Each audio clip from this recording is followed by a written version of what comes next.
एक बहुत गंभीर विचारणीय विषय है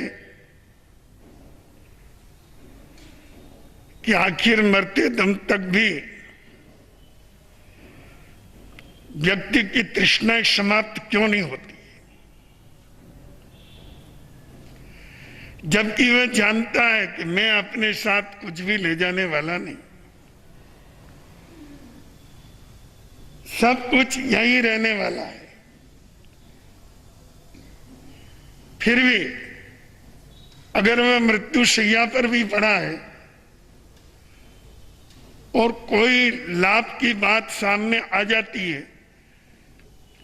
अपनी पूरी ताकत के साथ वह उस बात को पूरी करने की कोशिश करता है। ये क्या है? जीवन भर तृष्णा के पीछे दौड़ते रहे, सदा सदा ये चीज अंदर विद्यमान रही, ये टूटती क्यों नहीं है? शरीर टूट जाता है, आयुष्य टूट जाता है, अपने हाथों से बनाया हुआ मकान भी कभी कभी टूट जाता है, नया पहना हुआ कपड़ा भी एक दिन फट जाता है, टूट जाता है। ये सब चीजें नष्ट होती है, पर ये तृष्णा नष्ट क्यों नहीं होती? कभी सोचा? नहीं सोचा।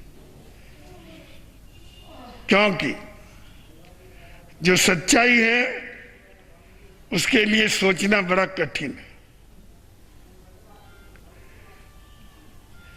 व्यक्ति मृत्युशैया पर पड़ा है, डॉक्टर ने कहा घंटे 2 घंटे का मेहमान है,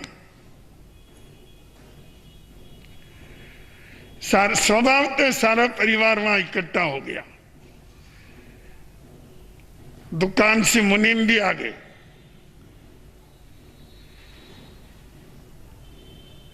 कोई प्रत्याख्यान करा रहा है, कोई नमकार मंत्र सुना रहा है, अंतिम समय सार्थक करने की कोशिश कर रहे हैं। जो ऊपर के लोग हैं उनका तो दायित्व है, वो मरने वाला कितना ग्रहण करता है ये तो उसकी योग्यता पर है।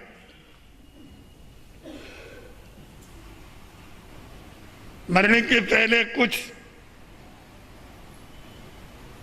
आंतरिक जागृति पैदा होती है, ऐसा ही एक चेतना का स्वभाव है।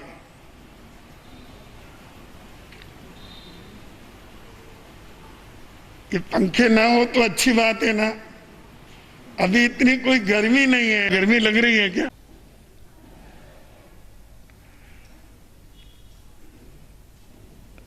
बुढ़ा मृत्युशैया पर है, मरने के पहले उसको कुछ एक तेजस्विता आती है, सबको आती है। दीपक बुझने के पहले जोरों से जलता है एक बार, फिर ठंडा हो जाता है।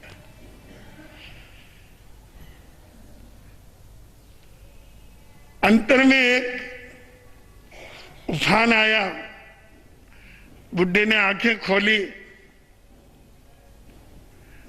राकेश कहाँ है? तो आपके पास खड़ा है। सुरेश कि वो भी आपके पास है।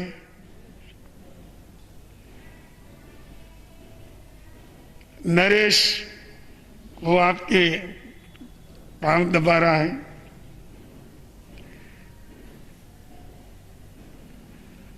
और मुनीम भी आपके पास यहीं पर है। वो वृद्ध कहता है यदि तुम सब यहां पर खड़े हो तो दुकान पर कौन है? अभी तो बाजार चालू करने का टाइम है, ग्राहक आने का टाइम है, तुम सब यहां खड़े खड़े क्या कर रहे हो? तुम सब बर्बाद कर दोगे। मैंने बड़ी मुश्किल से बनाया। लड़के ने कहा पिताजी आत्म शांति में रहो, अब आपका कुछ भी नहीं है, सब मोह छोड़ दो। कैसे नहीं है?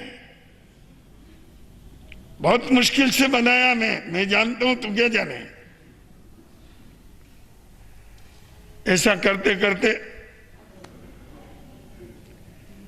परलोक चला गया। बंधुओं,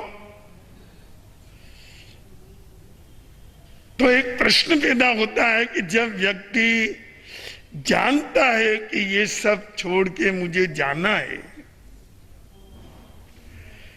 कोई वस्तु मैं साथ में नहीं ले जाऊंगा, तो भी उसकी तृष्णा टूटती क्यों नहीं है? इसके पीछे क्या कारण है? ये अंदर की ऐसी कौन सी बीमारी है जो व्यक्ति को लगातार हैरान करती है? इतना ही नहीं, उसका कभी कभी खाना पीना भी आराम कर देती है, सोना नींद लेना भी आराम कर देती है। ये बीमारी है। पर इस बीमारी को कैसे निकालें? देखिए, परमात्मा भगवान महावीर के पास चले, वहां से कुछ समाधान मिल जाए।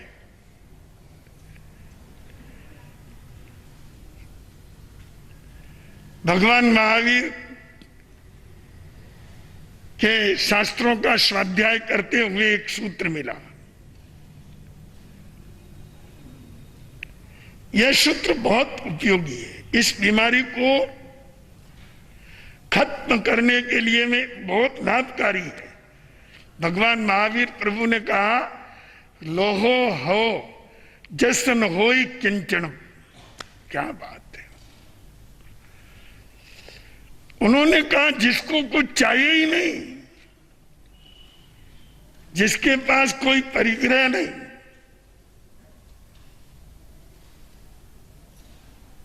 उसका लोभ समाप्त हो जाता है। अब इसके अंदर छिपी हुई बात क्या है, जो समझो। छिपी हुई बात यह है कि व्यक्ति जितनी जितनी अपनी जरूरतें और अपना संग्रह कम करता है, क्यों क्यों उसका लोभ क्षीण होता हुआ चला जाता है। आज ही एक प्रश्न आया था मेरे सामने, व्यक्ति झूठ क्यों बोलता है? मैंने कहा, झूठ क्यों बोलता है? कि उसको जरूरतें बहुत है, और जब नैतिकता पूर्वक जरूरत की पूर्ति नहीं होता है तो झूठ का सहारा लेता है। आपने अपनी आवश्यकताएं इतनी बढ़ा दी है, इतनी बढ़ा दी है कि आपको तृष्णा करनी पड़ेगी। आपको लालच की अग्नि में भट्टी में जलना ही पड़ेगा, और आपको लोभ के वश में दिन रात दौड़ना ही पड़ेगा। जरूरतें बहुत है, और जरूरत भी केवल वो नहीं जिनके द्वारा हमारा जीवन आराम से जी सके, इतनी जरूरतें ही नहीं, बहुत अधिक है, उनकी मात्रा बहुत बड़ी है। और इसके पीछे एक अहंकार का पहाड़ है। यह अहंकार का पहाड़ दिखावा पैदा करता है। यह अहंकार का पहाड़ आडंबर लाता है। आडंबर की तो कोई सीमा नहीं है। अब वो आडंबर न पेट भरने में काम आता है, न शरीर ढकने में काम आता है, न मकान बनाने में काम आता है। वह आडंबर केवल दिखावे की चीज होती है, और उसमें व्यक्ति अपना संचित बहुत कुछ स्वाहा कर देता है। और जब उसको सच्चाई की समझ में आती है तब तक तो बहुत देर हो जाती है।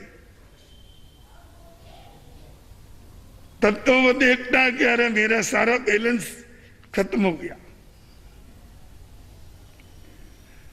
अब फिर दौड़ो। अब बताइए, जरूरतें बहुत ज्यादा है तो तृष्णा को कम कैसे करेंगे? संभव नहीं। थोड़ी चीजों के साथ जियो, थोड़ी वस्तुओं के साथ अपने जीवन का निर्वाह करो। अत्यंत सादगी पूर्वक खाना पीना, रहन सहन और जीवन के जो समाज के कार्यक्रम हैं वो सादगी पूर्वक संपन्न करें, तो आपके लोभ में कमी आ जाएगी। फिर आप सोचोगे ठीक है, अपना कार्य व्यवस्थित रूप से चल रहा है, फिर भाग दौड़ करने की, झूठ चालाकी बेईमानी करने की, खतरे में पड़ने की जरूरत क्या है?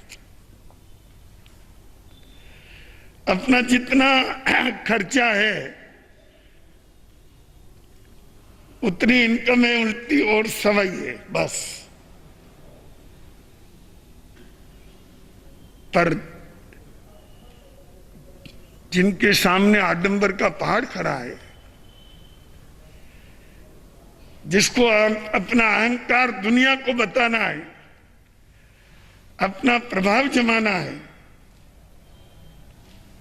झूठा, ऐसे व्यक्ति जिंदगी भर तृष्णा की आग में जलते ही रहेंगे, समाप्त नहीं हो सकती उनकी आग कभी भी, चाहे वो लाख व्याख्यान सुन ले। जरूरतें तो कम करनी पड़ेगी, ये बात निश्चित है। जो जितना कम जरूरत में जिएगा उतना ही आत्म शांति से जिएगा। उत्तराध्ययन सूत्र में ही एक प्रसंग आता है। एक ब्राह्मण था कपिल, एक दासी से उसकी दोस्ती हो गई।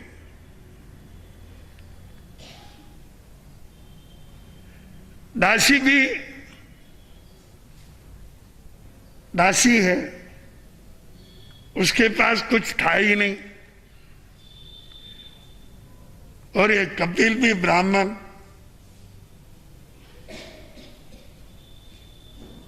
वो भी करीब करीब गरीबी में ही था। दासी ने कहा अपना जीवन कैसे निकलेगा, तुम्हारे पास भी कुछ नहीं, मेरे पास भी कुछ नहीं,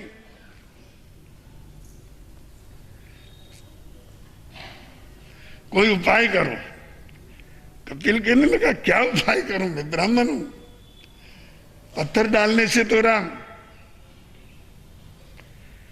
और ब्राह्मणी विद्या भी मुझे ज्यादा नहीं आती है। ऐसा सोच रहा था कि कैसे हमारा निर्वाह हो। उसके जानकारी में एक बात थी कि अपना जो राजा है वह सुबह उठ करके सबसे पहले जो व्यक्ति आता है उसको सोना दान देता है। चलो यही ठीक है, सबसे पहले मैं पहुंचूंगा और कुछ सोना तो मिलेगा। बहुत जल्दी 4 बजे उठ के निकल गया होगा। शहर के दरवाजे तो बंद थे, अंदर कैसे जाए? गटर का पानी आता है ना, वो जो छेद था उसमें होके अंदर चला गया। जैसे तैसे राजमहलों तक पहुंच गया। सूर्योदय होने तक राजा के शयन कक्ष के बाहर जाके खड़ा हो गया।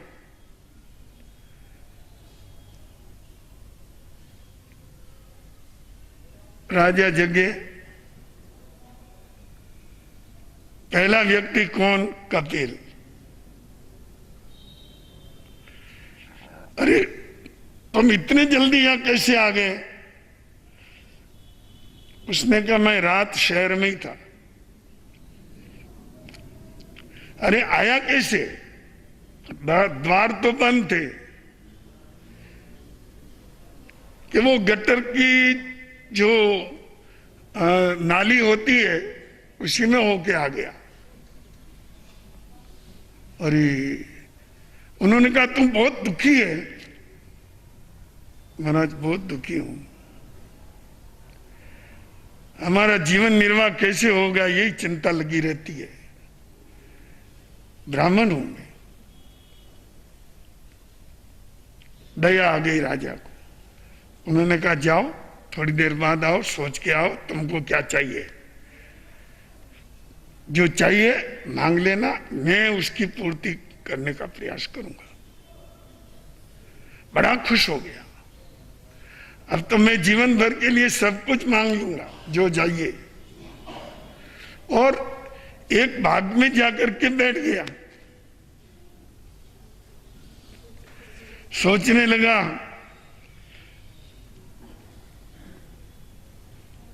मैं 1 तोला 2 तोला 10 तोला सोना मांग लूं, बहुत कीमती चीज है।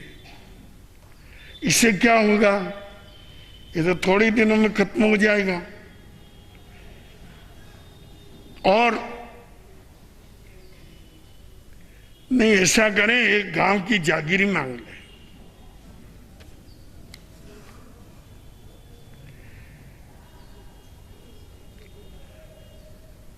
मुझे जागीरी में कौन रहने देगा? राजा के बेटे आएंगे, मार पीट के भगा देंगे। ऐसा करूं आधा राज ले लूं। उन्होंने कहा तो यही है कि जो मांगेगा जो दूंगा, पर मेरा आधा राज ही उसी तरह खतरे में है। मैं तो ब्राह्मण हूं। राजा के पुत्र आएंगे, फिर वो मार पीट के भगा देंगे और अपना अधिकार कर लेंगे। ऐसा करूं सारा राज्य मैं ही मांग लूं।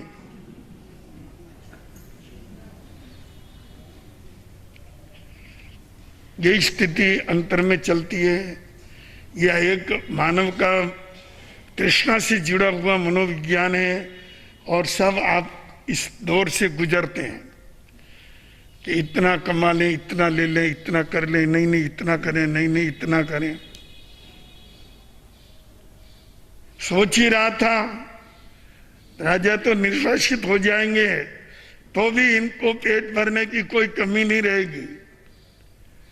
पूरा राज होगा तो मेरी पीढ़ियां ही शासन करेगी। और वहां से उठने लगा। न मालूम चेतना के अंदर से कहां से कोई परमात्मा बोल गया कि कपिल ये क्या करने जा रहा है। जिस व्यक्ति ने दया करके तुझे कुछ मांगने के लिए कहा, उसको सो राज्य से ही हटा रहा है।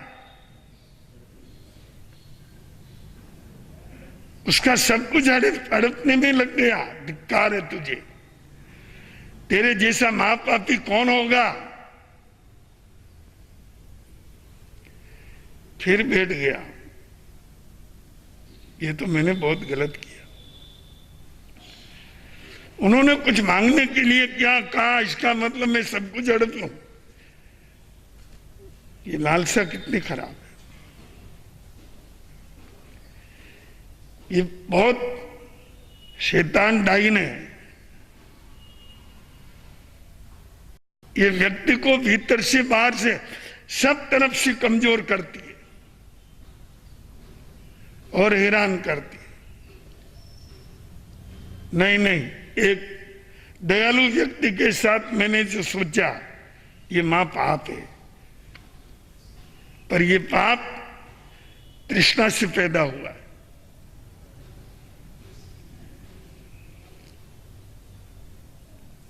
तृष्णा का एक अंश भी रहेगा तो ये जहर की बेल बढ़ती रहेगी।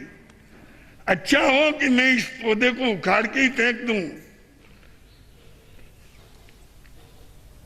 और आप आश्चर्य करोगे,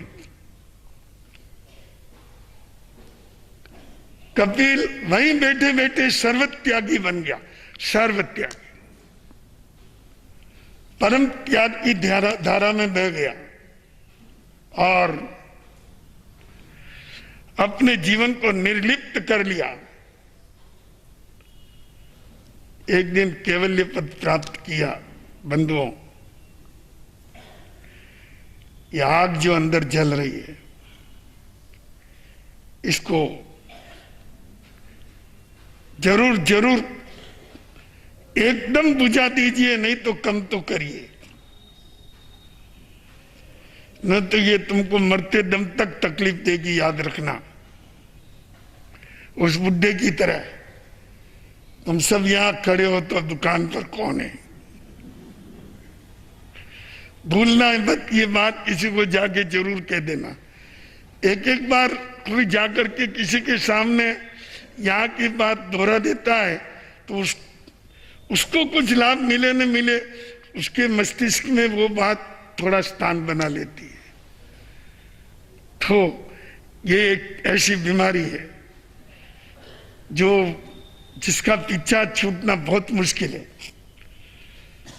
पर आप अगर अपनी जरूरतें कम करें, सादगी के साथ जीने का अभ्यास करें, तो आपकी तृष्णाएं समाप्त नहीं होगी तो कम तो हो ही जाएगी। ये बात पक्की। या तो सर्वत्यागी बने तभी तृष्णा रुकती है, या फिर आप कम जरूरतें रखें। इस तृष्णा नामक बीमारी का इलाज करने की यही तो एक साधन है जो आप अपने अंतःकरण में मनन करें, चिंतन करें। आज के प्रवचन का यही सार है।